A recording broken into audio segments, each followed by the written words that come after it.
या वर्षभरामध्ये तणावाच्या घटना नेमक्या किती ठिकाणी घडलेल्या आहेत ते बघूया।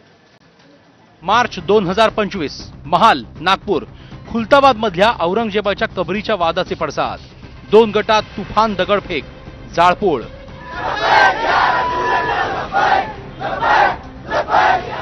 एप्रिल 2025 नाशिक अनधिकृत दर्गा काढण्यावरून वाद।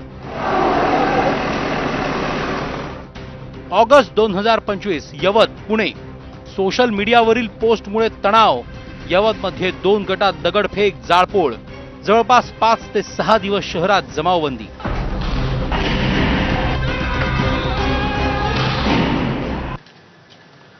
आता बातमी मुंबईमधल्या एका आंदोलनाची आहे, कारण मुंबईमध्ये काँग्रेसने एक आंदोलन केलं आणि शाळांच्या खासगीकरणासंदर्भातलं हे आंदोलन होतं। टाउनशिप नावाची शाळा जिकडे काँग्रेसने आंदोलन केलं, काँग्रेसच्या खासदार वर्षा गायकवाड त्यासोबतच आमदार असलम शेख यावेळी आंदोलनामध्ये आक्रमक झालेले पाहायला मिळाले। मुंबईच्या मालाड मालवणी परिसरातल्या टाउनशिप शाळेच्या खासगीकरणाला हा विरोध करण्यात आला। वर्षा गायकवाड असलम शेख यांच्या नेतृत्वाखाली आंदोलन झालं। आंदोलनकर्त्यांना पोलिसांनी ताब्यात घेतलं। तिकडे काँग्रेसचा जोरदार विरोध सुरू असतानाच मंत्री मंगल प्रभात लोढा यांच्या उपस्थितीमध्ये शाळेत याच संदर्भात बैठक सुरू होती।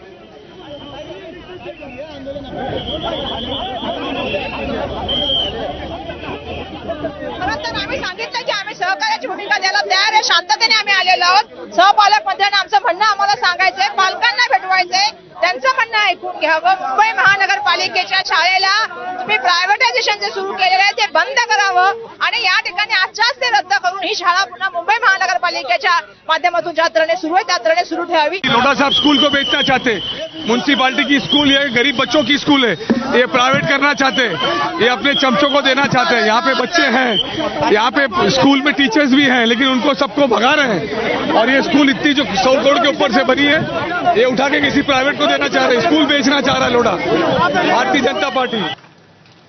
तर शाळांच्या खासगीकरणासंदर्भात समर्थन करताना मंत्री मंगल प्रभात लोढा नेमकं काय म्हणाले ते बघूया। मुंबई महानगरपालिकाने एक जीआर काढला होता। ते जीआर अंतर्गत जे काही महानगरपालिकाची स्कूलचे कोणी संस्था पुढे आली आणि त्याने स्वखर्चावर स्कूल चालवण्यासाठी घेतली तर त्याने स्कूल देण्यात यावा असा त्यांचा निर्णय होता। यामध्ये जवळजवळ 30-32 स्कूलांना पूर्वी दिलेला आहे। ज्याने विरोध सुरू केला आहे त्यांचे स्वतःचे मुलगी इंटरनॅशनल स्कूलमध्ये पडता, त्याने मलाडचा काय करून टाकला। आणि आता बातमी आहे खड्ड्यांसंदर्भातली, कारण गेल्या काही दिवसांमध्ये राज्यभरातल्या खड्ड्यांचा प्रश्न किती गंभीर झालाय आणि आणखी किती गंभीर होऊ शकतो याचाच दर्शन घडवणारी ही बातमी आहे खरं म्हणजे, कारण पाऊस जोरात झाला आणि त्याच्या